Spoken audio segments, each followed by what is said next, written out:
इम्तियाज़ जलील साहब ने अभी अभी वोट कास्ट किया है। एशिया एक्सप्रेस के साथ बात कर रहे हैं जी। सर, आपने वोट कास्ट किया है, क्या क्या प्रॉब्लम नज़र आए?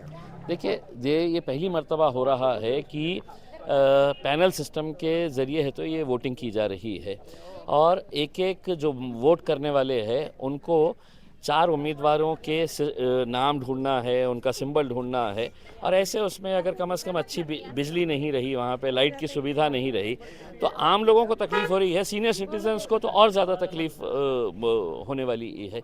तो हमारी अपेक्षा ये है कि थोड़ी बेसिक सुविधाएं जो है वो देना चाहिए था। मतलब यहाँ पे आने के बाद है तो लोगों को ये ढूंढना पड़ रहा है कि 1 नंबर कहाँ पे है, 2 नंबर कहाँ पे है करके। कम से कम बड़े लेवल के ऊपर साइन बोर्ड लगा दिए होते कि 1 नंबर वो है, 2 यहाँ पे है, 3। तो ये बेसिक चीज़ें जो है वो प्रशासन ने इसके ऊपर थोड़ा सा लक्ष्य देने की ज़रूरत थी। पहली मर्तबा 4 उम्मीदवारों को वोट देना पड़ा है, तो उसमें कोई दुश्वारी या कैसा रहा? नहीं, कोई दुश्वारी नहीं है। देखिए, मतलब तय करके लोग निकले हुए हैं। सिर्फ चिंता इस बात की सता रही है कि पैनल सिस्टम के अंदर आपको निशानी ढूंढना होता है, आपको नाम ढूंढना होता है, तो उसमें सीनियर सिटीजन्स के लिए वक्त जाने वाला है। तो हमारी लोगों से सिर्फ यही अनुरोध है कि कितना भी लेट क्यों नहीं हो जाए, एक मर्तबा आप 5:30 बजे से पहले अगर इसके अंदर घुस गए, एरिए के अंदर गेट बंद हो जाएगा, लेकिन फिर यहाँ पे 2000 लोग रहो, 10,000 लोग रहो, वोटिंग सबकी करवाई जाएगी। तो आप इस बात की चिंता ना करें कि 5:30 बजे ख़त्म होने वाला है करके। 5:30 बजे तक आप अंदर आ जाइए। अंदर आने के बाद रात में फिर 10 बजे तक क्यों ना हो, आपको वोट का अधिकार जो है वो आप इस्तेमाल कर सकेंगे। आपने पार्टी बेस वोट दिया है या कैंडिडेट को मैंने देखकर? कैंडिडेट को देकर दिया हूँ और मैं लोगों से भी अपील कर रहा हूँ कि है तो वज़ीर आज़म को देखकर है तो फैसला ना करे कि मेरे वार्ड के अंदर का बंदा क्या है करके। वज़ीर आज़म या मुख्यमंत्री को देखकर नहीं, आपके एरिया के अंदर कौन बंदा है जो आपके लिए खड़े रहता है, आपके सुख दुख के अंदर आपके कंधे से कंधा लगा कर, ऐसे इंसान को दीजिए, चाहे वो किसी भी पक्ष का क्यों ना हो।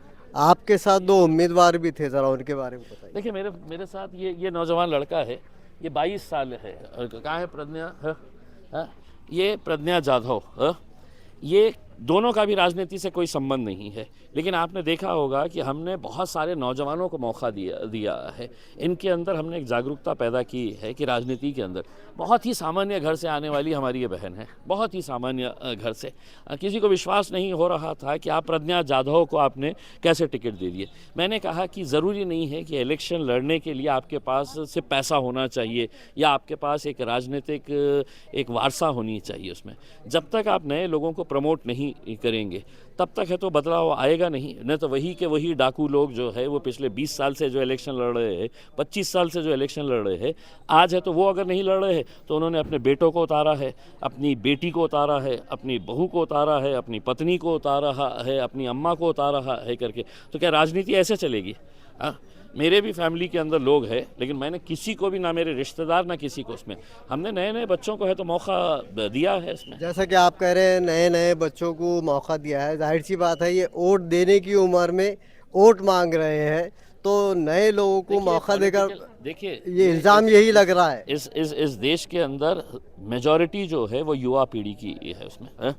अब हम अगर हटेंगे अपनी जगह से तो कोई हमारी जगह लेगा। तो हम चाहते हैं कि कुछ नौजवानों ने है तो राजनीति के अंदर भी एक अच्छे विचार के साथ आना चाहिएगा करके उसमें। देखिए, ये हमारी बहन जो है, ये किस परिवार से ताल्लुक़ रखती है, इनका कहीं पर कोई ये नहीं है इसमें, लेकिन ये हमारे पास जब अप्रोच हुई तो हमने कहा हम इनको संधि देंगे।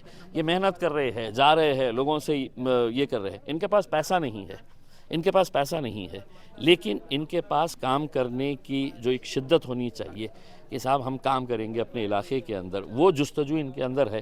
तो इसीलिए मौका दिया है। बाकी वोटर्स के हाथ में है कि वो नौजवानों को प्रमोट करते हैं या फिर वही धंधा पैसा लो वोट दो, कोई धन्ना सेठ है, कोई परिवारवाद से जुड़ा हुआ है, उसको वोट दो। आपने अभी कहा कि इलेक्शन सिंबॉलिक हो चुका है, ज़रा इसको डिफाइन कीजिए। देखिए, इलेक्शन हम अपने देश के अंदर बहुत गप्पे बड़े बड़े वो मारते हैं कि हम टेक्नोलॉजी बहुत एडवांस्ड हो गए हैं करके, लेकिन आप देखिएगा कि सेम वही प्रोसेस अपनाया जाता है। मोस्ट बोगस सिस्टम अगर कोई होगा इस देश के अंदर तो वो हमारा इलेक्शन सिस्टम है। इलेक्शन कमीशन कहता है कि ये जो इंक है ये आप मिटा नहीं सकते हैं। मैं आपको चैलेंज के साथ कह सकता हूँ, मैं 5 मिनट के अंदर ये इंक मिटा के दिखाऊंगा करके उसमें। लोकसभा का विधानसभा का इलेक्शन जीतने वाले जो उम्मीदवार थे उनके पास कैन भर भर के तो इसका रिमूवर था उसमें कि ये यही काम कर रहे थे, कि ये इंक निकाल रहे थे, फिर दूसरा जना जाके है तो बोगस वोटिंग करके आ रहा था। तो सबको मालूम है कि क्या क्या बोगस सिस्टम्स चलते हैं, लेकिन इसके बावजूद भी चल रहा है। तो कोई भी इस देश के अंदर इलेक्टोरल रिफॉर्म्स नहीं लाना चाहता है। जिस दिन इलेक्टोरल रिफॉर्म्स आ जाएंगे तो हम कंपलसरी कर देंगे लोगों को कि आपका उम्मीदवार जो है वो कम से कम ग्रेजुएट होना चाहिए करके। आज अगर आप कुछ नहीं पढ़े हुए हैं, आप अनपढ़ है, गंवार है, कितने भी बड़े क्रिमिनल है, लेकिन आप लोक प्रतिनिधि बन सकते हैं करके, हम वो चीज़ चेंज करना चाहते हैं इसके अंदर। आप एक सिस्टम को बदलिए वक्त के हिसाब से। सर, क्या औरंगाबाद में पुरअमन इलेक्शन होंगे ये 5 मैं नहीं समझता हूँ। देखिए, हमने है तो जो भी लोग हंगामा करने की कोशिश करने वाले हैं उनके नाम हमने पुलिस कमिश्नर और डीसीपी को दिए हैं। मैं आज भी अभी भी आपको ये कह रहा हूँ, प्रभाग नंबर 9, प्रभाग नंबर 12, प्रभाग नंबर 14, इसके अंदर बाहर से गुंडों को लाया गया है पैसे के ज़रिए। कल रात में जो नारेगांव के अंदर राड़ा हुआ, 2-4 लड़कों के सरा जो फुटे हैं, वो क्यों हुआ है? हमने ऑलरेडी पुलिस को अलर्ट किया था कि वहाँ पे पैसे का नंगा नाच होने वाला है करके, और वही हुआ। रात में कुछ गुंडे हैं तो उन गरीब बस्तियों के अंदर घुसे और लोगों को पैसा बांट रहे थे। वहाँ के लोगों ने विरोध किया, तब ये गुंडों ने उनके ऊपर हमला किया, 2-4 लोगों के सर फूटे। फिर उसके बाद पुलिस ने पूरी फुल फौज लेके गई वहाँ पे। हमारा ये कहना था कि प्रिवेंटिव एक्शन क्यों नहीं लिया गया था, उनको बाहर के लोगों को घुसने क्यों दिया गया है? तो जब तक ये सिस्टम चलते रहेंगे, धांधलियाँ इलेक्शन में होती रहेगी। बहुत बहुत शुक्रिया। ये थे इम्तियाज़ जलील साहब। इनका साफ कहना है कि पहले से ही इक़दामात किए जाते तो बहुत सारे मामलात को टाला जा सकता था।